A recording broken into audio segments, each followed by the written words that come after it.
Welcome to Yelling Into the Void, a podcast discussing and exploring topics in World of Warcraft. I'm Tevin.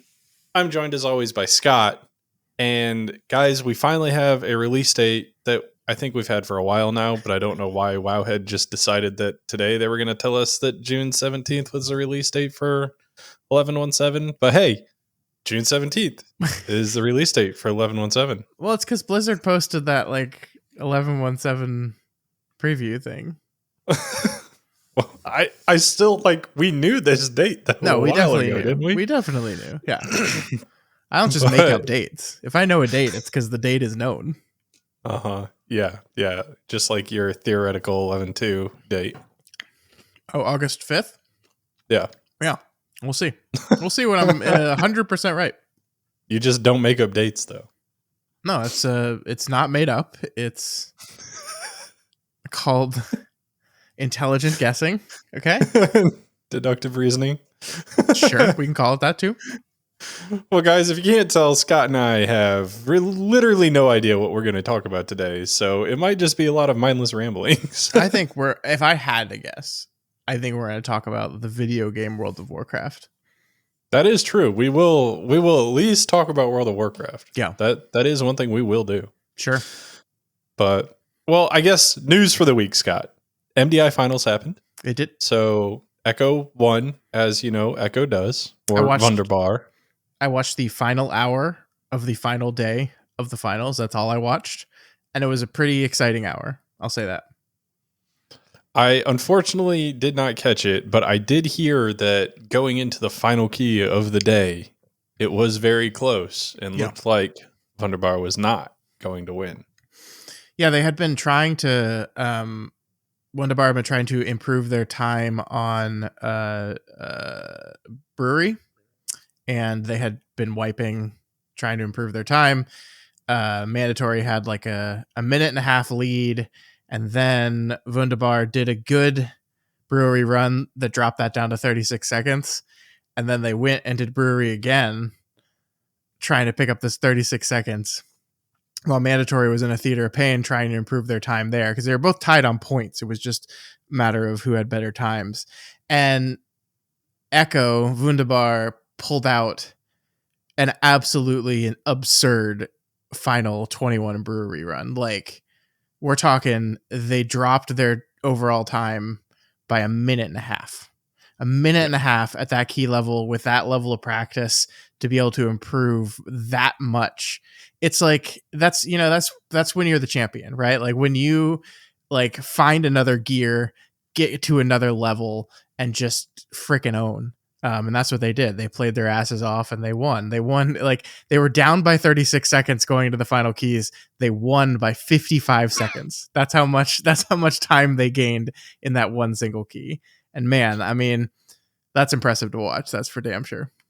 Yeah, it is pretty interesting. The other thing about this, though, that you actually brought up to me, so MDI in and of itself is an insane display of skill, right? And normally when we watch the MDI or we watch TGP, we see world record keys being done. Mm-hmm. And one thing that you had brought up to me was Echo's killing it, Mandatory's killing it. It's absolutely insane. Everything is going amazingly.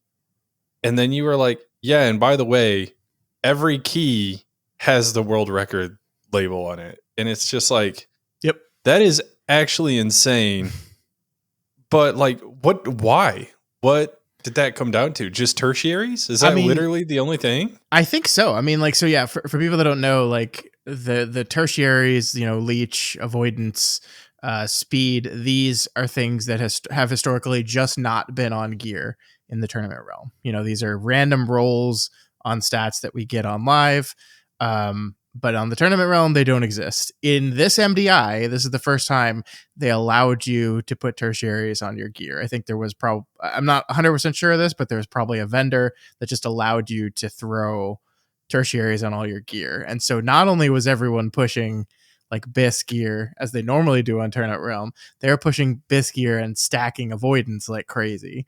And I really do think that ultimately was what it was. It's just, not only is everyone have at max item level, but you have max ideal tertiary. It's like stacking avoidance to that level, and for some classes, stacking leech to that level can like be a real benefit for your class. Mm-hmm. Like especially avoiding some of the one shots that would make a certain key level impossible. Like, you get to a certain key level and some abilities are just going to one shot you and you don't have enough personals. You stack enough avoidance and those AoE abilities might not one shot you anymore.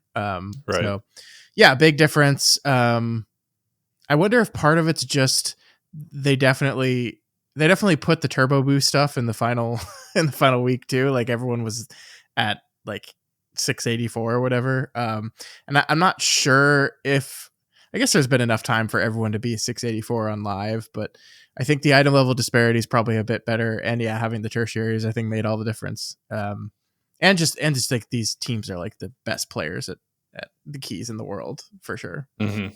Yeah. The other thing that I wanted to ask you about the MDI is like, skill level wise, how did we feel going into the finals? Like, it sounds like Mandatory and Wunderbar were very close. Yeah, if we had Dorky's team, I can't remember what the hell it was called, but if we had them in the finals, do you think they would have put up a fight?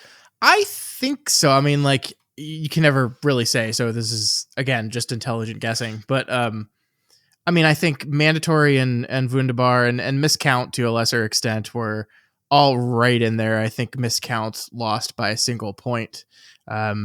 Basically, Wunderbar like pulled out a 22 Theater of Pain that no one had ever done before, and like it was a completely new route, and like Miscount was behind by a point, and they decided in the final day the place they can pick up that point is in trying to emulate that Theater of Pain run, and they just couldn't pull it off.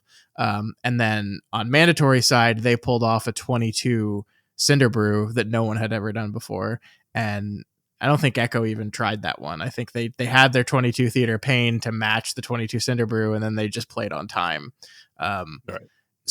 But Miscount was right behind. I think Perplexed kind of shot the bed a little bit. They didn't have their greatest finals, but they were not too far behind that. So yeah, I mean, like, do I think Dorky's team would have made it to the final four? Like, made it to Sunday?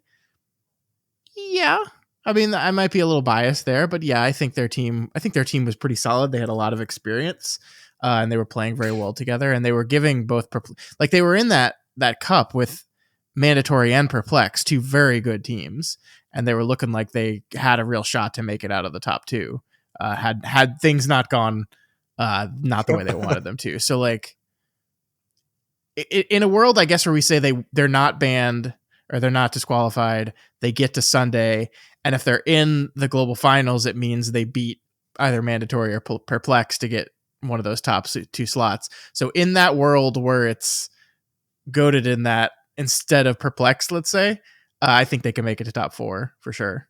And sure, I don't know how well they could do against Miscount, but I think it would be a fight. I think it would. So yeah. Mm-hmm. Who knows? But I think like I think it was a good weekend. I wish they were there, of course, but I think it was a good weekend of what I saw of it. Yeah, and you and I talked about this a little bit too in the past, but like the main thing that like you and I don't want Echo to win just because Echo always wins. But the fact that it was actually close, like that's all we can ever ask for. Like when you watch Race to World First, that's all you want is a close race. When you watch MDI or TGP or the combination MDI TGP now, like all you want is it for it to be close. Like watching a blowout is not even remotely as interesting as watching something that comes down to the wire. So yeah, I think they hit it. Mandatory had won the last two MDIs as well, right? So this would have been their three-peat. And so, someone starts winning too much, you stop cheering for them as much. So do I like Echo's team? I'm sorry, Wunderbar's team. Am I like glad they made the tournament really, really interesting? Yeah, 100%. Like I thought it was great. Well, is there anything else MDI wise that you and I are missing? Like again, unfortunately, Scott and I did not watch this one that close, guys, so we don't have a lot to say about it. But I do think that given what it is now, this is probably some of the best outcome that Blizzard could have hoped for this like first showing of this format of this MDI. Yeah, the NBA Finals right now is the Indiana Pacers versus the Oklahoma City Thunder, two small market teams that not a lot of people are going to watch. And this MDI finals was not that. So that's good. That's good. Well, I guess, Scott, what's next? You and I have been doing a bunch of keys with some guildies, pushing more tunes to 3K. I like, I don't want to sound pigheaded or elitist here, but like, it's actually remarkably easy to get to 3K this season. And easy is a relative term, right? Like, easy for one person is not easy for another person, but like comparatively to previous seasons, like to any season I've played this game before, getting to 3K is not too bad. And to set the point, you know, when I came back after taking my month break, I was like, I'm giving up on this 6 healers to 3K thing. Right now I'm sitting on 2.5. My paladin, I think, will get there this week. And I'm like, it's pretty quick, man. Like, it's pretty quick to grab a tune and then gear them up and get them to the level, you know, maybe it's a lower item level than you would like, but good enough, right? It feels pretty quick. And so I'm starting to think that the heal team 6 is back in play here. Question for you. Yeah. On this. All of the healers that you've done so far, barring maybe your paladin, you've had a starting point on. Sure. Do you think it's going to get more annoying when you're having to re-gear, do 2 weeks of key pushing, and then re-gear, do 2 weeks of key pushing? Yeah, I mean, especially on the heal, like, obviously the 2 healers I'm most comfortable are in the monk and the druid, and those easily got to 3K. So it's like, it's really funny. I'm just best at resto druid, and so like I'm pretty good at Mistweaver monk.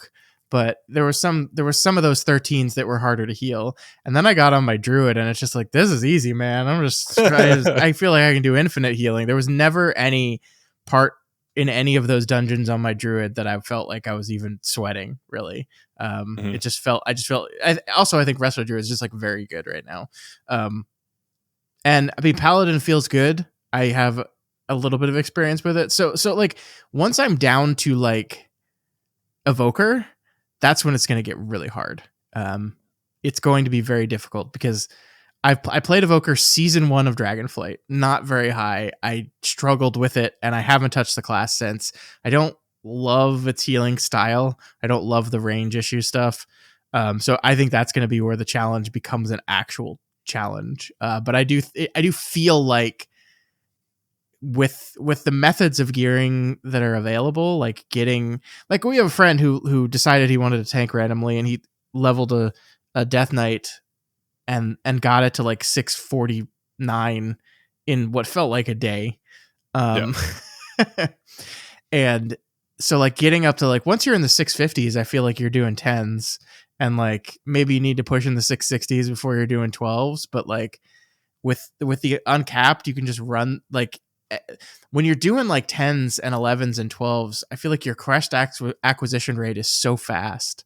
And with the discount we have, the most challenging part of all of it is the 90 crest for crafted gears. Like, that takes the longest, is getting 90 crests to craft a piece at max level is quite a bit. But like everything else, right, I feel like you run a 12 and you get that's 2 upgrades, and I think it just starts to go really fast. It feels like it's exponential. Like, it's definitely going to start off slow, your gear acquisition, but the second you start hitting 10s, I think the rate of acquisition takes off so fast that I just think it's going to be really achievable. So like,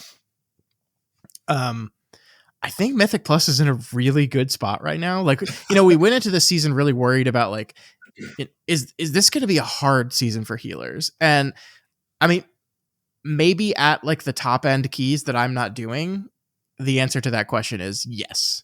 But I really feel like if you're the type of person that wants to do 10s, or you want to knock 12s, or even you want to get to Keystone Legend and then bow out, I think healing is in a pretty good place. It's challenging. You have to be on your game, but it doesn't feel impossible. And you're like, right, actual like healing throughput checks, those bosses are few and far between, and they always feel very fair at this point. I think they've done a very good job at nerfing stuff that needed to be nerfing, balancing things appropriately. Everything feels very, very fair from a healing perspective. Yeah, that was the one thing that I wanted to kind of piggyback off of is it feels like the dungeon balance is like very good. Like Yeah. it doesn't feel like in season 1 where like every trash mob has a tank buster that's going to kill your tank. It doesn't feel like in season 1 where you have to have 500 million stops. Yeah. There are still a lot of stops, but it's nowhere near the same level that it was in season 1. Like I'm thinking back to Grim Batol. Like if there is a dungeon that they have ever brought back that I never want to see brought back again, it's Grim Batol. Yeah. Like that place was a absolute nightmare for tanks. It was a nightmare for healers, and it was a nightmare for DPS. Like nobody had fun in that dungeon, and it was long, and the fucking graveyards were stupid. Like everything about it was just bad. So if there's anything that I want to say is like all of season 2 is better than the worst of season 1. So for sure. I cannot complain. And like, I don't know, like obviously there are some dungeons I like more than others, and there's some dungeons that are more challenging than others. I think a lot of Priory is very, very difficult. And there's a lot of caster mobs that really hurt in Priory. Basically every pack you pull in Priory from a healer perspective is like, I'm gonna have some work to do. But like there's parts of it that like feel very fair to me. Like the paladins in that dungeon are very challenging. They're very challenging mobs, but I always feel like it's a fair challenge. Like when we pull a bunch of the paladins together, we've got 3 or 4 paladins in a pack. Like I just know, the cadence of things. It's like, okay. And with my text to speech stuff, it's like AoE. And so like, I know that I hear that noise, everyone's got to be topped. And then I know once it starts, it's going to go boom, boom, boom, boom. And I have this it's a tight window, but like it's a window that you've got to get everyone's health up in this time period. And I don't know, that feels much more fun and challenging to me than just like, oh, a random cast got off and someone dies. Like that, I'm not that doesn't happen, but it feels like it happens much less. And I just like every dungeon, and I like the gameplay right now a whole lot. Like I was thinking about this on, I think it was Friday or Saturday night that we like just slammed some keys for hours.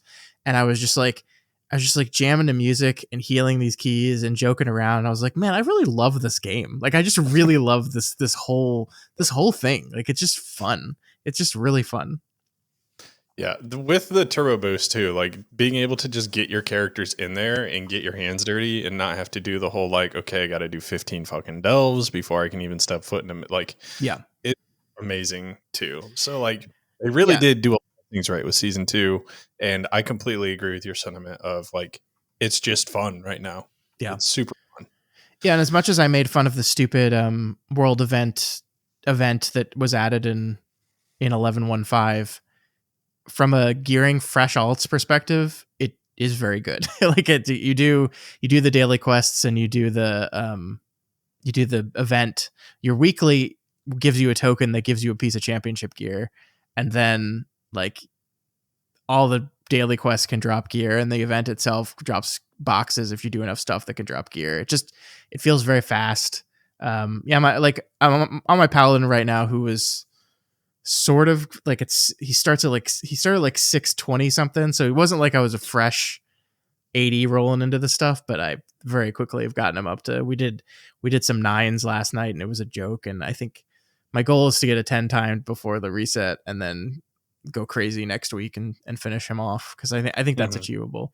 I've yet to take like a fresh 80 all the way, like my evoker. That will be my evoker, right? I think I dinged 80 on my evoker and then never logged into it again. So that will be like fresh. So I think that's going to be the biggest challenge. But I mean, by then we'll have the stupid belt too, so there'll be more catch up mechanics. Like they just get like, I think these things that they're putting in, as much as we've disparaged them for the time gating, like these things that they're slowly putting in over the course of the season are just adding more and more catch up stuff, which is pretty good. Except for Dinars. Yeah. Well, yeah. Why? Like the thing that pisses me off about that is they haven't even commented on whether that's intentional or not. And by the way, you know, everyone said something like, on you get on your alt, you get the quest for the 3 that gets you the 3 dinars at once. You do that quest, and then you'll immediately get the quest for the 1 that week. But if you missed it, you won't. I still like on 2 of my characters, I've completed the quest that got me 3, and the quest that gets me the extra 1 just does not exist. So I'm just on my druid just forever. Like I only have 1 dinar on my druid right now, and we should have 5. Yeah. So I don't know what's going on there. It's a really weird system. I mean, again, we talked about this when we talked about dinars, that there's going to be some growing pains here. There's going to be some things they need to figure out. But that's it's pretty frustrating. A weird thing though is I'm pretty sure the whole you have to kill a boss to get its stuff thing was not supposed to be like warband bound, but I've never stepped into the raid on my paladin, and I was able to buy a Mr. Pick Me Up. So don't know what that's about. And now you're saying it in a podcast that we're going to put on YouTube so that Blizzard can come find it and patch it out, right? To this. My only, I think what maybe happened, and maybe this has been the case the whole time and I just didn't know, but the unlock for the heroic version of the trinkets was warband, it was account bound, but it's the mythic version that they're restricting, because it's the mythic version that they're restricting anyway, right? Like you only have to do LFR to unlock a heroic trinket. Yep. So that would make sense. I mean, none of it makes sense, but that would make more sense than any. So I'm kind of mad now I did the freaking raid on my druid because I thought I had to. Well, hey, before we move away from talking about the game as it currently stands, if anybody has any tips and tricks on how to heal the final boss of Rookery on our Evoker, I'm sure Scott would love to hear it. Yeah, how do you do that? I mean, I think I know how to do it, actually. It's just going to evolve like a lot more running around. My guess is you're just going to sprint around the platform the entire time, throwing echoes on people and then healing through the echo when damage hits. But that's the one. I mean, I'm just not looking forward to it. If I don't finish this challenge, it will be because I get to preservation and I'm just like, yeah, I'm good. It's all right. You could just substitute preservation with a second priest and do holy. Yeah, no. I'll just roll a new druid and do it again. I don't think that's quite the same, but we'll give it to you. All right. The last thing that you and I wanted to kind of like touch on, because we're still in our like news section. This can't be. This is the podcast. At this point, it probably is just the podcast. Dratnos put out an awesome video that I like. It had been getting recommended to me multiple times, and I'm just like, oh, it's a Dratnos video. Yeah, I'll probably watch that eventually. And then I finally did, and like the first like 5 seconds of the video just like connected with my soul in a different way, and I immediately sent it to Scott, and I was like, this content is the most goated thing I've ever heard anybody make about this game ever. So if you guys have not seen Dratnos's 11 rants about WoW video, please go watch it, because it kind of inspired Scott and I to maybe come up with one of our own as well that we wanted to bitch and complain about. Yeah, well, I mean, so the thing I love about this, and you know, a lot of people talk about World of Warcraft. There's a lot of content creators out there that make content on it and are constantly talking about it and yada yada yada. Dratnos is kind of quickly shooting up to one of my favorite, and I think it's because it's for a couple reasons. I think he's first like extremely knowledgeable about the game, and when I say the game, I mean like all aspects of the game. Like I think if I want to hear about like raiding and race to world first raiding, I want to listen to Max. If I want to hear about like really in-depth like key stuff, like Dorky is a great resource for that, and many other people. But like I feel like Dratnos has this thing where he does the raid, he does the mythic raid. He's not a world first raider, but he's in like the top. I think his skill's in like the top 20, right? Maybe in the top 10. Yeah. He does high key pushing, but he also like plays every other aspect of the game. Like he'll do the rep grinds, he'll do mount farms, he'll do the world stuff.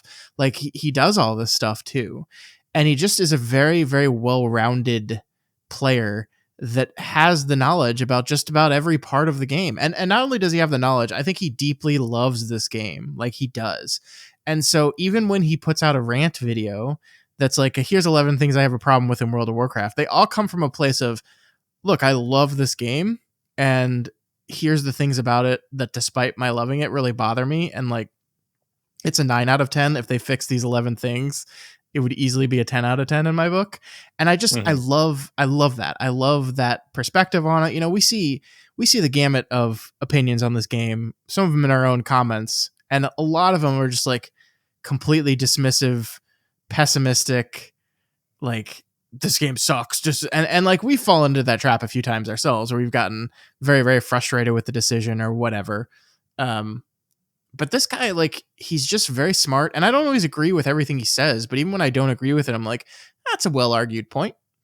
So like, I love what he does, and I love how he frames his conversations around the game, and I think this is a very good video. Yeah, where he talks about 11 things, all of which I was like, yep,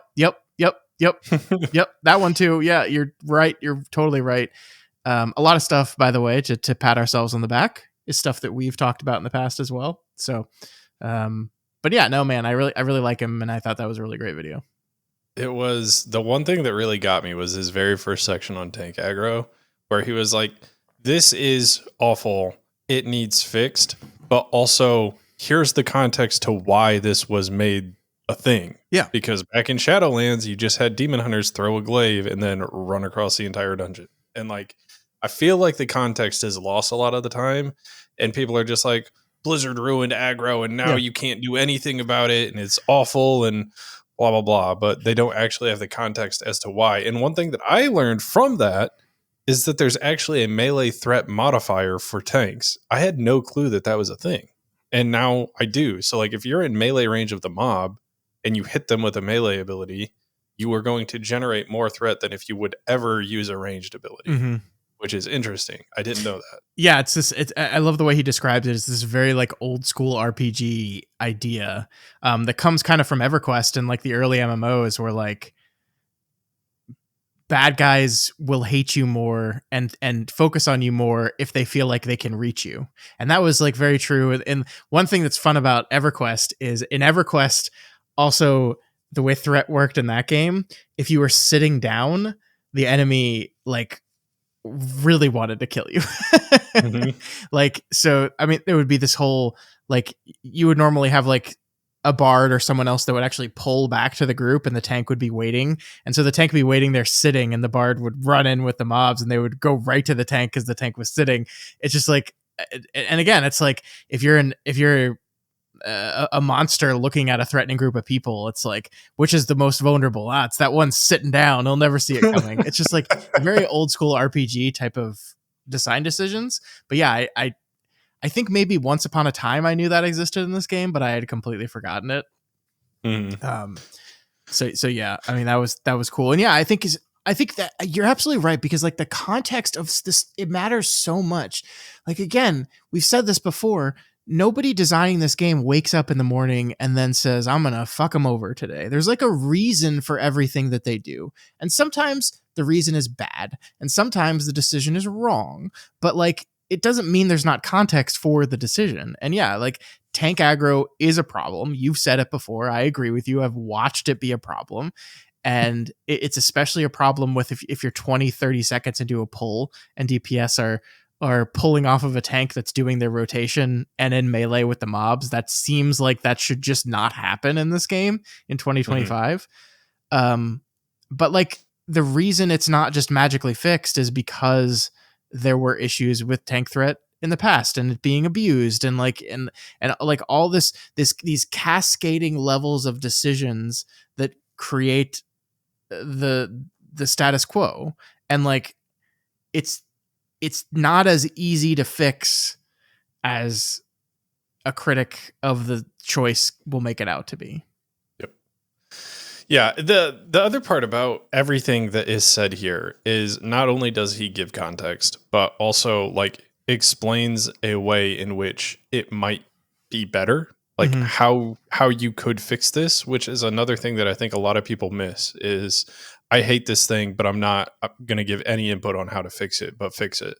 Yeah. And that is one thing that I feel like you and I always try to do when we complain about something, is like, how would this be better for you and I? Because we can only speak from our opinions, and it doesn't necessarily mean that what we're suggesting is right, because it might be awful for somebody else. But what could be thought of to make this better, I think, is another thing that we need to definitely keep in mind. And it kind of brings me to like I said, this video inspired Scott and I. So we each wanted to say one thing that was one of our rants. And it kind of brings me to mine. And mine is one that we have talked about quite a bit. And I have a lot of issues with the game. I have a lot of issues with how they've implemented some of the systems. But my biggest one is homework keys once you get into that upper echelon of keys. Like, I was watching people play the game today, and Resilient Keystones has made this so much better, right? Like, Hopeful's group, I think, has Resilient 20s now. But like, when you go in and you're trying to do like world first 21 something or 22 something, like, repetition is your best friend. And the fact that you can't continually repeat that thing is super fucking frustrating.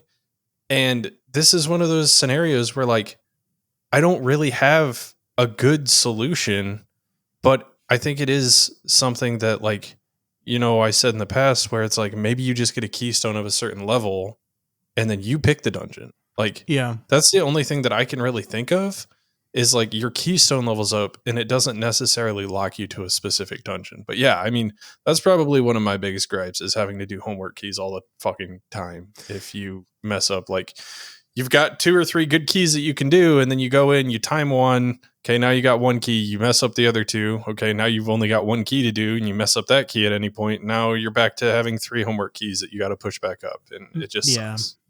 Yeah, I don't disagree. I think that solving for that is very difficult because, again, there are reasons why the keys work that they work the way they do, is they're trying to foster like a healthy population of people running different dungeons and different levels so that people using the pug system will have people to play with. And so, like, how do you fix it? Like, honestly, like the resilient keys, I wonder like what the maybe what the data eventually shows about like how successful or unsuccessful resilient keys have been for, like, say the state and the health of the game. Because, like, I think there is definitely a thing happening in like the 14-15s range where right now, if you're like 14s trying to push into 15s, there's really not that many people doing that because most of the skilled people in that are 15 and up, and their keys, like, if you're someone that's like pushing 15s or has crossed that 15s threshold, maybe occasionally like you would like fuck up your key and then get a 14, and then you can pull in someone that's pugging that's looking for 14s. But now that's just kind of gone with resilient keys. And I don't know how much of a problem. First of all, that's like a high key problem in general. I don't think that's a problem at the lower level. So it's like that's Right. It's not a problem overall. It's a problem for a very small percentage of the community. But yeah, I mean, I completely agree, because like we had this happen multiple times this week where we're just like, none of us need this key, but like we have nothing else. And we weren't even in a full group of 5 people, but we were in like 3 or 4 people, enough that like no one's going to bring a 3 stack, so we can't try to pug into someone else's key, especially no one's going to bring a 4 stack. So we definitely can't that. So we're just stuck. And like, as a person that just doesn't have a huge amount of time to play this game, it is really, I mean, like, I like the act of doing a dungeon, so like I'm still having fun, but it's like, man, I wish this was a key I was going to get score on. I wish I was doing something. I wish we were doing something that we had never done before. I wish we were trying to push. I wish we didn't have to do this. And I don't know how to fix it, but I definitely agree that is a problem. Yeah, like I said, I wish I had a better solution, because like the only thing that I've ever been able to come up with is like your keystone levels up and you pick the dungeon, but then you're going to get into the same trap of like people are only going to run these specific dungeons over and over again. And maybe that fixes itself in high keys because people want to even out their score. But in low keys, you're a bit screwed, because then people are just going to do the easy keys at 10 over and over again, and nobody else is going to be doing any of the hard keys at 10.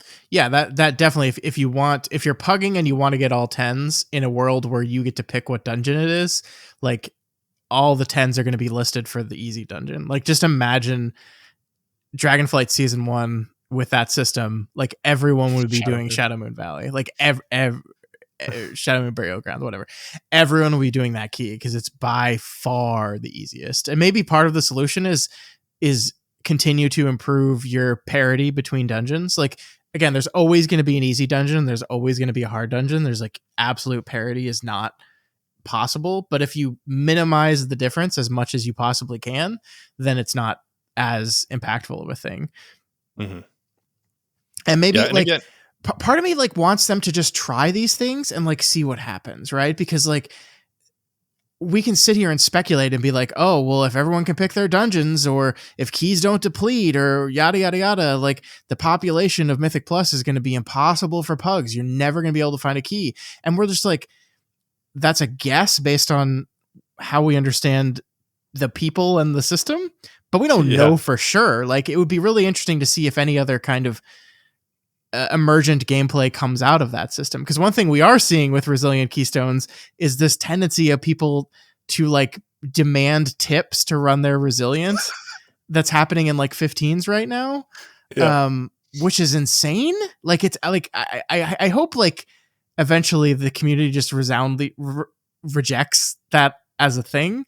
But it is happening right now. And that's not something that I think anyone designing the system would have thought would have happened.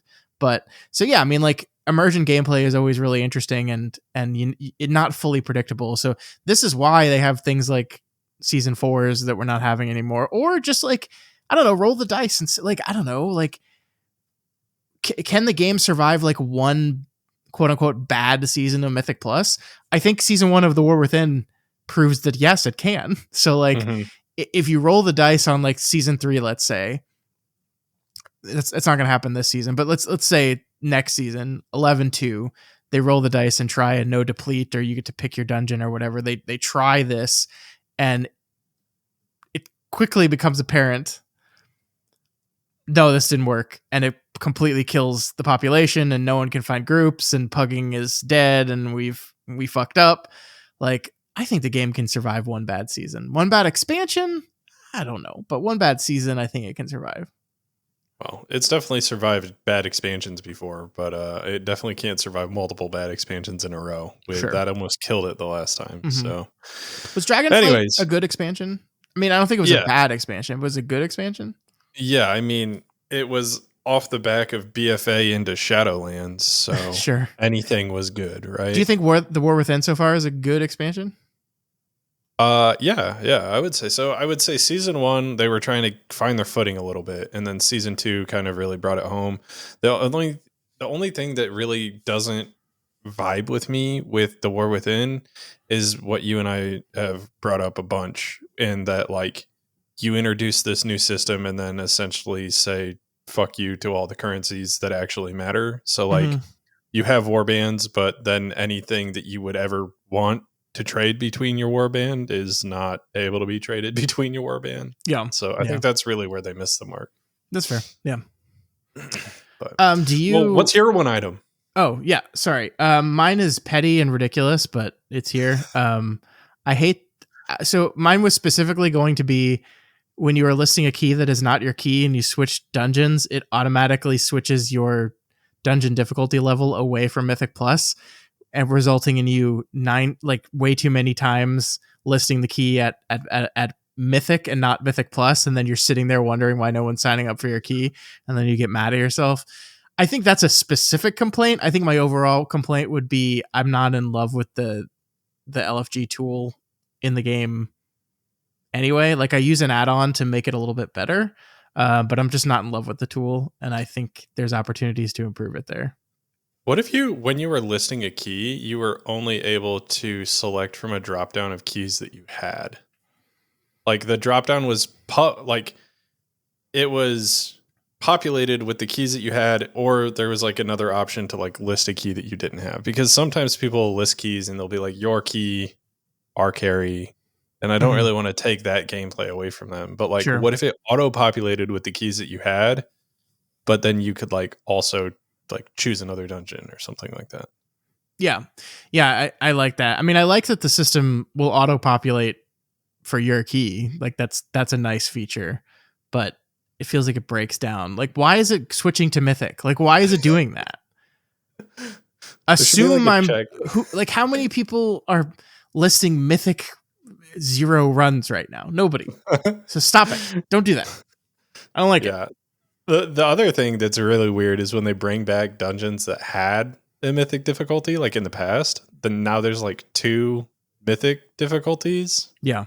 And then I've noticed that it's broken in the past as well, and there's like multiple mythic plus for like some of the Legion dungeons and stuff like that. So yeah, it gets a little bit wild in the LFG tool if you're not listing your own key. Also, there's been bugs in the past where in 2-part dungeons, you have a key for the second half, but then it lists the first half. So thankfully, we don't have to worry about that anymore right now. Yeah. But I mean, we probably will again. And I think the tool could just use a pass to make it better. An uplift. Yeah. After what they did with the talent trees, I'm confident they can do whatever they want given enough time. Speaking of that, in the interest of this is a kind of a potpourri show, I think we are 2 months, 3 months maybe away from getting more details on Midnight. Mm-hmm. What do you think outside of player housing, which I think is going to be like the big on the back of the box feature for the expansion? What do you think they do as far as player progression? Like, I don't think they can just expand the talent trees. I don't think they can just expand the hero talent tree, but I don't think they could make like another sub tree. And so I'm really kind of at a loss myself of like, what can they do? I mean, I guess, do you think the game would be okay with we're not expanding talents or anything out at all, right? That it's something else entirely. What if, and this is completely out of left field, because like I agree, we've talked about it in the past. I don't think hero talents are the way to go. Yeah. And I don't think that they can really make a ton of changes to the talent tree and keep it evergreen, because if it balloons out of size, then that's not an evergreen system, right? Like it's going to go away. It's going to get pruned at some point. I mean, they've specifically said that the problems with the previous talent trees was that they just kind of kept adding on to them every expansion, and that resulted in what they did in Mists of Pandaria, and then they eventually felt like they went too far, and so we're back to this other system. But yeah, it would surprise me to just make that same exact mistake again. So I just don't think it's happening. So my completely out of left field thing is, one, they need to overhaul some of the things in the talent trees. And they do this. They do this regularly with class overhauls. I mean, they did this recently with Marksman Hunter. A bunch of talents were changed and stuff like that. So that's going to happen with Midnight, almost guaranteed, even if it's only for a specific number of classes. But I was thinking, what if they just add more hero talents? Like, now between Resto and Bear, you have a choice of 3 or 4 hero talents. Interesting. Or maybe there's one universal hero talent you can use as every spec, or that's something like that. Such a nightmare to balance, but you're just adding more and more complexity to it already. But I mean, to be fair, they are getting fairly good at the balancing, so maybe that's achievable. I mean, this is like where my head's at, because I'm thinking about Midnight, and I'm also like, are they going to introduce a new class in this expansion? I hope so. Like, well, maybe they will, or maybe they'll do the thing that people have been asking them for years to do, which is not introduce a new class, but introduce new specs across the existing classes. Which could be new hero talents. Right. That would in essence create new hero. I mean, that is kind of an interesting solve, because new specs becomes a thing you can put on the box as a selling point. And for the people that don't care about those new specs, like that's nothing for them. But if you could say, but because those new specs exist, we need a new set of hero talents to touch that new spec with the other ones. That might be some way of doing it. Yeah. I don't know. Like I just, I just think from their perspective, adding that many new specs is going to be a nightmare. But maybe they can do it. I don't know. I do want to see them add. I mean, like this could be the lesson they learned from Season of Discovery, and they added tank specs to classes that have never had it. They add heal specs to classes that have never had it. And that was a testing ground for how we can design these things, perhaps. I think the simplest thing to do is probably just add another class, but even that is not simple because it's just here's 3 more specs. It's just a lot. 3 more hero talents, 3 more specs. Yeah. I also could see a world in which we get nothing. And it's just copy and paste what we have now, and they see how that goes. Because they've never really done that before. Do you think in that world, so I thought about that too. In that world, does it make sense to level anymore? No. Yeah. I don't. So that's a really interesting idea, right? It's like we've never had an expansion where the level cap didn't go up. Leveling has always been a core part of this expansion, but that's not true in every single MMO. Like there have been, like I talk about EverQuest a lot, but EverQuest is a game that the level cap did not go up in several of their expansions. They did other things, and there might be opportunities for that. There might there's plenty of content and fun things you can do that is not necessarily do quests until 80 goes to 81 all the way up to 90. So I think there's opportunities there. I wonder if doing this whole 3 expansion pack thing is a great excuse to say we're doing things differently with these expansions. We announce them all at once because they're all part of one continuing story, and therefore you're staying at 80 over the course of the story. Yeah. I wouldn't mind that because I hate leveling. I don't want to level. I think they would have to reset gear progression though, right? They would have to do that. But we're getting an item level squish and a stat squish. Sure. Almost assuredly. Because if we don't, we're going to be in the thousands of item level by the end of midnight. That's true. With how they're currently inflating item level. That's true. We're at 684 is the cap right now. So we'll be above. We in the 800s, just standard. Yeah. And then iteration, that's pushing us to the thousands, if not into the thousands. Yeah. So, I don't know. I don't know what they're going to do. The other thing that's interesting about this though is the one thing they need to avoid, I think that they have to avoid, is having some Paragon power thing where you infinitely are doing something and just bringing back an AP grind. Mm-hmm. I think they need to continue avoiding that, just because of the community reception to that. I think that they started getting it into a point in which it was acceptable when it came to Shadowlands and stuff like that. But I think that people are so against it. It'd be like if they brought Titan Forging back. I feel like so many people would just be mad that Titan Forging's back, even if it worked in the current version of the game. You know?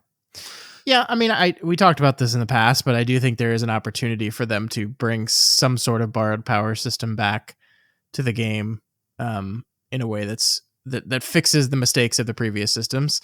None of the borrowed power light systems that they've introduced in these last 2 expansions have given me a lot of faith that they're going to do that correctly. So I'm not here saying we need artifact power back now. That's not what I'm saying. So, but there might be some opportunities there. I don't know. Well, so here's the other thing that I wanted to kind of ask you about. What if instead of doing a complete player power overhaul, this is the time when we get the core systems overhaul? We get a PvP overhaul, we get a Mythic Plus overhaul, we get a raid overhaul. Maybe they announce 10-man Mythic, or they announce raid lockouts going away for Mythic, or yada yada yada. If we don't get something tied to player power, but we get huge system overhauls, is that a trade-off we're fine with? Yeah. I mean, I don't know. I think it all depends on like how much innate enjoyment you get out of like your class getting new things and therefore playing slightly differently. You know what I mean? Like, I don't know. Like, for example, Monk with the hero talents in this expansion plays very differently. It plays very differently based on which hero talent you pick, and plays very differently from how Mistweaver has historically played, because having this aspect of Harmony 1 with the vitality increase and how vitality is used and how it changes your gameplay, it's very different. But like Resto Druid, there's no difference. Like I have this cool dot that goes on enemies and a hot that goes on my teammates based off of my other ones. But like from a pure gameplay perspective, it's all passive. I don't do anything. So like, would I mind as much if it was like I was a Resto Druid main and I played nothing else, and you told me, hey, we're not doing anything to change anything in this expansion. I would like, oh, well, you didn't do anything to change anything in the last one, so I don't mind. So, but I think there's a lot of people that get a lot of enjoyment, and it is part of the RPG of it, right? To get new abilities and get like new gameplay styles. So I think that is certainly part of the game that people like. But I guess it would matter like how big the overhaul is of this stuff. Like I think 10-man Mythic would be a pretty huge overhaul. I mean, let's be clear here. No matter what they do, there's going to be somebody that complains about it. Yeah. So like that can't be the, are we trying to get a choice that makes everyone happy? Because that's never going to happen. Right. Tier sets for endgame pillars is one that I was thinking of too. Because like you said, people like different gameplay loops. Tier sets are a way to change your gameplay on a season by season basis. And so like, what if we had a Mythic Plus tier and a raid tier? Yeah. Or PvP tier or whatever. And that's more work for them to design, because that's more work they have to do to come up with these ideas. But I also kind of like the part of the struggle of their design sometimes is we have to make a tier set effect that is effective in all forms of gameplay. It's like, and sometimes that just isn't the case. And so, yeah, like the idea that you could design a tier set specifically for what it's like to heal 5 people versus 20 people, that's interesting. So I like that. Yeah, I mean, I like the long-winded answer to your question is, would I like that? Yeah, I would not lose sleep over like not having any extra buttons to press or anything. Like I think sometimes like the balance of the game just creates those opportunities in and of itself without adding anything else. Like if you change abilities, then suddenly they become more viable. Then suddenly I'm playing a different build and it feels like I've gotten new abilities, even if I haven't actually gotten them. So yeah, I mean, I would make that trade for sure. Mm-hmm. So I guess let's talk a little bit about like what's next. So I don't really have a ton of thoughts here, but there is one thing that I have been trying out a little bit. So my thought process is I have my hunter, I have my paladin, I have my druid, and my DK that are all like relatively 665 plus item level and 2800 plus score. So like I've got 4 solid characters, 3 of which I have played extensively over the past like 4 to 6 years. So my thought process was my next character should be something that I haven't really played a ton of. And so in doing that, I have went on this like thought process of like, okay, well, I can just go and learn this class how I normally would learn a class, figure it out, it would be fine. But actually, I wanted to try and install a rotation helper to see if that actually helped me learn a class or if it just felt like it was a crutch or I was missing something. And so I did install Hikili, and I was trying to play around with it in with Arcane Mage. Apparently, all mage specs are super shit with it.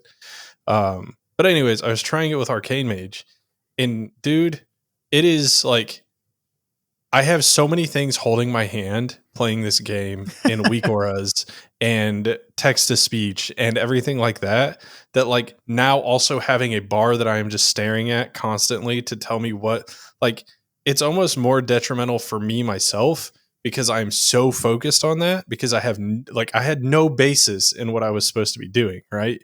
So like it's not like I kind of get the gist, but I can also focus on still pressing defensives or kicking things. Like no, I am solely looking at that bar trying to figure out what is supposed to be pressed next. And then I'm missing kicks. I'm missing defensives. I'm standing in shit.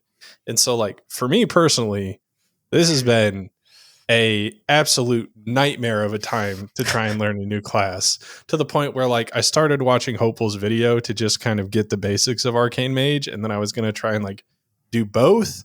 But like the reason I wanted to do this wasn't because I want to rely on Hakili or a rotation helper, but I wanted to kind of get the feeling on like, are these tools actually going to be helpful for me once they get implemented into the game? And I think that the answer to that is no. But I could also see an argument that this is helpful for somebody who is got not very much time to play the game, but they want to play the game. They like doing the rotation. They're just not quite sure how to do it. Like, there's a place for this. But in my experience so far, I'm going to continue to try and like maybe I'll find a different class that it'll work better with or whatever. But like, it's been rough for me. Specifically. Yeah, I mean, I think my short answer there is like this is not for you. Like this is not like this is not designed for you. You're not the type of player they're designing this kind of stuff for. So, I mean, could it be helpful? Yeah, like we talked about this on the episode about it, but like I love the idea of me, a healer, forced a DPS because we have two healers in our team wanting to play right now, and having something to help me through it, like whether it's the single button thing or even just the rotation helper that's giving me like, you're not going to become an expert of this class by using this thing, but it'll get you through this dungeon at least. Mm-hmm. Like I like that existing, but yeah, I mean, I think that's one thing we said at the beginning was that I'm just not comfortable with this as a thing that's going to actually successfully teach a person how to play the class. And that's not great, but yeah, but it's not, I don't think it's for that. I don't know. That's tough. That's tough. I do think that there's an argument to be had here though. Like we rely on crutches, you and I specifically rely on crutches so much throughout this game. Like we're okay having add-ons to yell at us when we're standing in shit. We're okay having add-ons to yell at us when we're targeted by stuff, or when there's something we need to kick, or just to use the auction house in the mailbox because the UIs for those are so shit, or the bag. Like we're okay having all these add-ons, but I feel like there's a lot of hate that gets thrown to these rotation helpers. But like, I think that the thought process of like having something to fall back on or having something to just like make sure that you're doing the right thing, I think that there's some merit to that. Like, absolutely, even if it's just on your screen, you're not looking at it, shit gets chaotic in the dungeon and you're starting to like freak out because you've got to like kick things or press defensives or whatever, and you kind of get lost in your rotation. Have something to just look at, reference, and then like be able to pick it back up. I think that that would be invaluable. But again, I just don't think that this is for me because like I will sit at a training dummy for hours and make sure that I can do my rotation without thinking about it before I like go into dungeons. So absolutely. Like I have a thing on my game that tells me when a big AoE ability is coming. Like we talked about that with the Paladins. How do I know when the Paladins are casting Divine Toll? Do I know because I'm watching their cast bar? I could do that, but no, I do that. The game says AoE, and I know that the Paladins are about to do a big AoE, and that's how I know. And it's like, it is interesting the way we define our crutches, like some are socially acceptable and some are not, right? It's like using weak auras, using DBM, using these text to speech and using speech helpers that announce and track, yada, yada, yada. That's all totally acceptable. But God forbid if you use something that tells you how to do your rotation. It's like we divide these into two separate things. It's like if you're good at rotation, it means you're good at the game. All this other stuff is needed to be good at Mythic Plus. It's just, that's really funny when you phrase it that way. I agree. Yeah. So the argument that I have seen running around here, I actually watched somebody do a 15 run with Hakili, and they timed it. There were no deaths. There were no real issues at all. And yeah, it's interesting. I forget It was a YouTube video. I don't remember exactly who posted it. I'll try and figure it out and link it in the comments because I don't want to take credit for somebody else's stuff. But yeah, it was a YouTube video of somebody kind of like just explaining what had happened and why this was happening. But there were a lot of comments on that video that like people are just completely bashing rotation helpers. And I think that there's an interesting way to look at this, in that maybe the right way for this isn't to learn a spec, but to just have a backup or something to assist you. I mean, Max said this in the past, like the best thing that you can do for your ability to do hard content in this game is to make sure your UI is working for you. Mm-hmm. And this is just another layer to that for some people. Like it's not for everybody. It's not going to be for everybody, but it might be super helpful to somebody. Yeah, I really like what you said about just using it as a thing to like, because as someone who doesn't play DPS, I've definitely like been on a DPS class I'm not as comfortable with. I'm not very good at it. And then like crazy shit starts happening in the key. And then I like, okay, dealt with that, back to my rotation. And then I'm like, shit, where was I? I have no idea. I just basically start over. And yeah, having a thing just you can just glance down. It's like, oh, it says do this next. I was like, okay, thanks. I'm back. I'm on that step. I know to do that next, and I fall back into the rotation. Yeah, I don't think that's a bad thing. Mm-hmm. But no, I mean, that was just, I wanted to call that out because it was something that I was trying. I was doing a little science experiment on my own. I didn't tell anybody I was doing this. I'm pretty sure this is the first Scott's hearing about it. Yeah, that explains a lot how those keys went, actually. Thank you for that. But yeah, so man, we're letting a lot of kicks go through in this. It's really interesting though, because like I said, it felt more of like a detriment to me because I was so ungodly focused on it.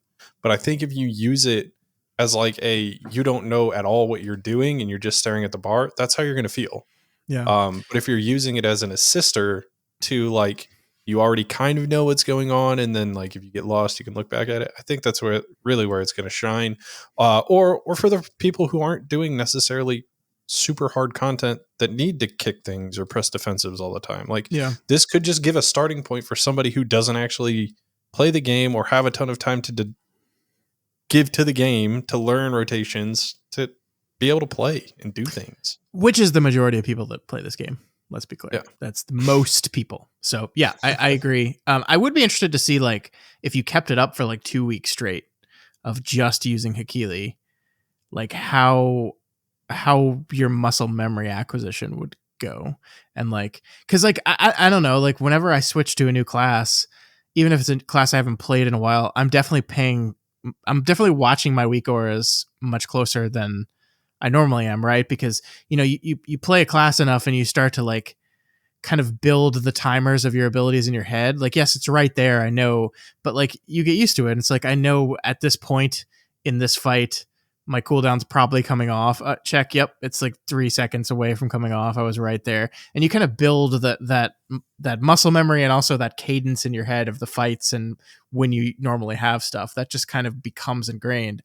So I just wonder if like that would also happen with a rotation helper, or if a rotation helper like removes that ability, that like kind of auto learning and muscle memory process from even happening. I don't know. Well, what I will say is I will not be running this experiment because this has been kind of hard for me to deal with. So I might try to do it for a little bit longer, but I can't promise 2 additional weeks of doing that. Yeah, you shouldn't have to do that. We need scientists. We need World of Warcraft scientists. But get the gnomes on this. That being said, I don't feel like I have retained any muscle memory whatsoever from it so far. But again, it's only been like a day and a half of actually doing keys using it. So yeah. I don't know, but from my short, very slim testing sample, I would argue no. You just kind of hit what shows. It's almost like playing Rep Paladin in a way, where it's like you just kind of hit the button that glows, and you don't really have to think about why you're doing it. And when you start to think about why you're doing it, now you start min-maxing your class, and you like get to the upper echelon of things. But like for the basics, it's just like, are you generating holy power? Are you pressing the glowing buttons? You're probably fine. So there's a stigma about using Hakili, but there's not a stigma about playing Ret Paladin. That's what you're saying. Yeah, exactly. It's in the game. Wow.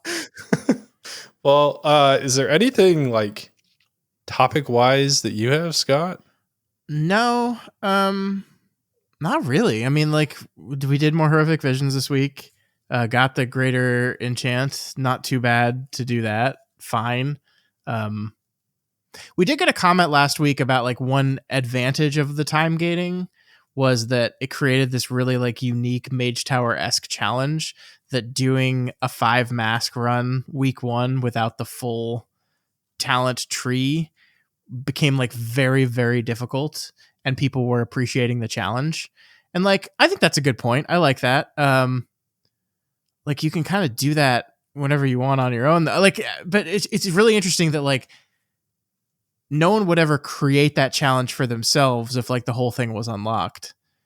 But like the fact that the game creates it for, like, you know, we complained last week about we don't want the game to hold our hand, we don't want the game to dictate, but like all games do a certain amount of that. All the games do a certain amount of hand holding, do a certain amount of directing you or holding you back, or using limitations as a method of forcing you into a certain game mode that you'll be enjoyable.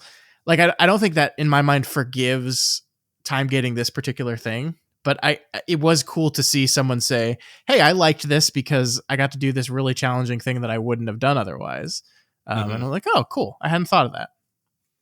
Yeah, I almost wonder if that should be evident to them to like create some more of this just for fun challenge content, kind of like they have done with the delve bosses.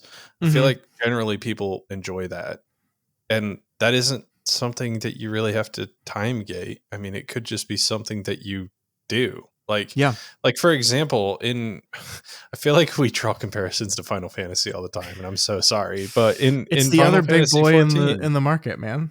it's ultimates.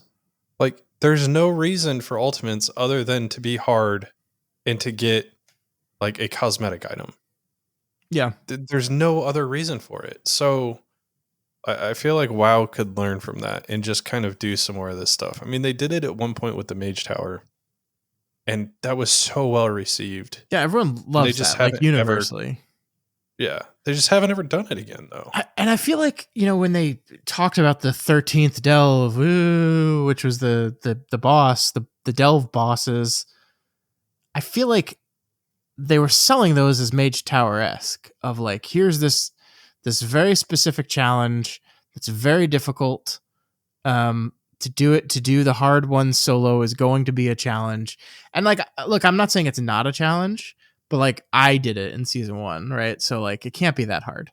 And it's certainly not like Mage Tower-esque, because the thing that I think was my mic just fell off the thing. The thing that was most effective about Mage Tower was like it was tailor-made to your role, right? So like stop laughing. I'm holding this up for the rest of my point, and then I'm going to let you talk, and then I'm going to fix it. That's the order of operations that's happening.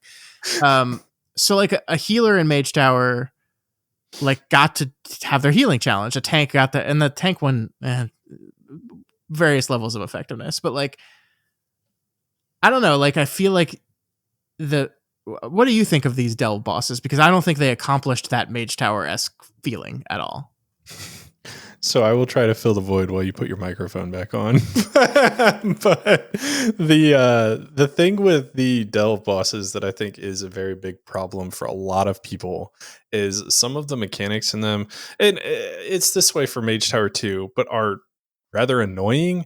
I've heard not very fun things about the most recent one, and also that it's like fairly significantly harder than Zekfir was. But like I don't know. The problem that I have with this is like you said, there were specialized things for each class when it came to the Mage Tower. But now that everything is just generalized and you get like one general thing at the end with the delve bosses, and it's kind of supposed to be all solo content, that I just don't know that it is the same. I just don't know that it really hits the same or scratches that same itch. So really what I think that they need to be doing, instead of doing this like general harder content, like they kind of do this with Mythic Plus, where it's like everybody has their own experience and yada yada yada. But like if they want to do hard solo content, then essentially what they're going to have to do is do another Mage Tower, and whether that means they just kind of like recycle what the Mage Tower used to be, that might be fine. You could also, I think, have a new Mage Tower or something like that. Or maybe it's something where it locks your gear at a certain item level and you have to do like a dungeon solo, or I don't know, things along that line. Like, I feel like it has to be something to where you can have a unique experience depending on what you're playing. And it isn't just like everybody plays the best class to fight the boss, does it, and then you get the reward, and then that's it. Yeah, I completely agree. I mean, I think the biggest problem with Zekthir was like, I play healer. I would love to be able to do that challenge on a healer, but like the way that challenge works is a DPS race. And so if you do not have a DPS class to do it on, you just lose. So I like it. It's not a solution. It's not a solution to what people are asking for. And I'm not saying it's not fun. Like it's not like a net negative of having that thing in there. Like, I'm kind of glad they did it. And it's always like, I'm probably going to try to do this. I forget even what it's called in this season, but I'm probably going to try to do it.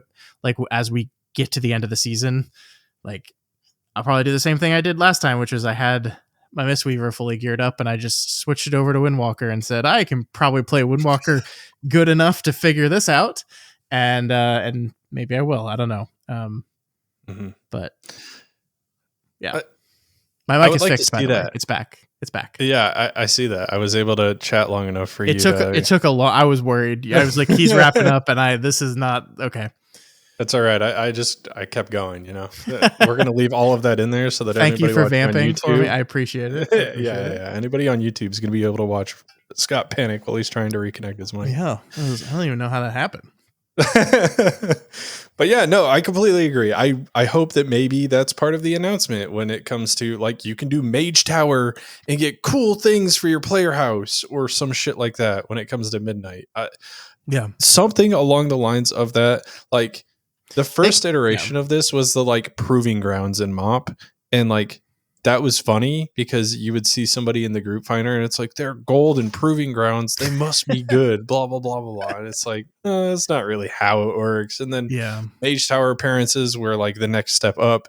I really think if they create a hard thing to do and don't make it easy, don't worry about nerfing it. If people can do it, then it is good enough.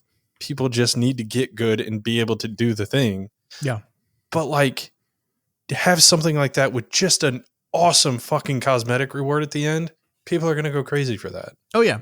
But it has to be tailor-made to your role. Like, it has to be. Like, this is I know I've shit on Delves guy, but like, this is my main problem with Delves is that like, it's just not made for healers. And I know like a healer, you can do it. You get tank Bran, you hop in there, you heal the shit out of Bran, but it's just not fun. It's not like I don't have to do that much healing until I have to do way too much healing and then die. Or it's just, I don't know. Like, I just think that the key to these things is they should have challenges and things that are not just do damage till mob dies. And I know that's like, that's hard to do because like, that's the game. That's like the core gameplay loop of the game is bad guys have hit points, bring hit points down, win. Like, that's been the game for 20 years. I think the Mage Tower generally succeeded in finding a way of making new challenging things for healers specifically. I've done it on a healer. I haven't really done it on a tank. But I think Delves fail to do that specific thing. It's just like in general, like, why would I ever like do leveling in healer spec? Like, it's just like when I could go boomkin and kill everything in 2 seconds. Like, I wish the game would give me a healer an opportunity to play the game as a healer when I'm doing things that aren't dungeons, but it just doesn't. Yeah, no, I completely agree. And I agree with you that is the key to making this successful. Yeah. But I would like to see App and again, like, they know it it works. They know people are excited for this, not only from their game, but from another game as well. Yeah. And so I feel like it's a pretty no-brainer. Like, if we're running out of ideas, like a break glass in case of emergency kind of thing that they might be able to go after. How do you feel about like a 5-man Ultimate-esque? Like, I think they kind of introduced and toyed with this idea in Dragonflight when like the hard mode of the Mega Dungeon was like harder than like pretty decently high level keys in season 4, I think it was. And I like this idea of having like, it's not timed. It's very challenging. I kind of like that idea. I mean, the comparison to this for Final Fantasy is the Criterion dungeons. And I think that people, generally enjoy those as well. So I think it could work. I'd be down to try and do something just for a cosmetic at the end. I mean, shit, we did it for the mount in Tazavesh, so. And I don't want that to be like the main gameplay, because just don't misunderstand me here. Like, I like Mythic Plus a lot, and part of the reason I like Mythic Plus is the timer. Like, I do like the timer. I think the timer is a fun aspect of the journey to level keys that is the Mythic Plus system. But yeah, I mean, I think there's room for other things in the 5-man space as well. And I wish like Mythic Plus like kind of became this dominate gameplay form for the 5-man, because it's just so good and everyone likes it. It's so popular. And so it just kind of immediately like became, this is what we do for 5-mans now. This is the game if you want to play with 5 people. But I do think Mythic Plus has been out for a while now, and we need to continue to iterate, and we can iterate on Mythic Plus itself, but maybe we can iterate on what 5-man content is as well. Yeah. Also 10-man Mythic. Yeah. Also that, like, I guess that's my real Dratnos 11 things that bother me about this game is 10-man Mythic. All right. Well, I think we'll probably call it there, Scott, and hopefully we'll have a little bit more to cover next week. I'm interested to see when the announcement for 11.2 is going to come out, because there's a part of me that says it's not going to come out until after 11.17 hits live, but there's part of me that says it might come out like in the days leading up to 11.17 coming live. Like they'll do the announcement like the week before 11.17, so everyone knows what's about to hit the PTR before it hits. I could see that happen. So with that theory in mind, it would not be until next week that we could potentially get an 11.2 announcement. And just so you know, guys, Scott has already stated today that he does not make up dates. So that means we must be getting that announcement next week, or he's just a big fat liar. No, that's not a fair interpretation. I don't pull dates out of my ass. My dates are all intelligent estimation. And patch 11.2 is coming out on the 5th of August. All right, 5th of August. It better come out 5th of August. I'm holding you to it. It's gonna. All right, guys. Well, like I said, that's pretty much all we have for today. So I wanted to know from you guys, how is the season going for you generally? Like, is anybody KSM, Keystone Master, Keystone Hero, Keystone Legend? Let's just like, generally, how are things going for you guys? So as always, contact us over at yellingintothevoidwow@gmail.com. YouTube is at yellingintothevoidwow, and Twitter and Blue Sky are both at Into the Void Wow. If you're not already subscribed to this podcast, please do so. You want to make sure you never miss an episode. You can see us on iTunes, Spotify, or if you want to see my mic fall off of its mic stand, you can watch us on YouTube, because that is where you will see our beautiful faces and this microphone just completely fall into my hands in the middle of me talking. And there's only one place you can see that, and it's youtube.com. Well, luckily it didn't fall onto the table so that I had to edit out a mic slamming into the desk. I mean, you're probably going to have to tinker with the noises being made when I go, oh, oh. Or I can just leave it in so that people can hear you panicking without your mic falling. I thought the tenor of my voice remained perfectly calm throughout that. Yeah, until you got mad at me laughing at you. And if we were not on video, I would have insisted we not even mention it at all. All right, guys. Well, as always, please consider liking, subscribing, commenting over on YouTube. All of these things help us get exposure and introduce us to more people so we can continue to do what we are doing here. But until next week, guys, we'll just be over here yelling into the void.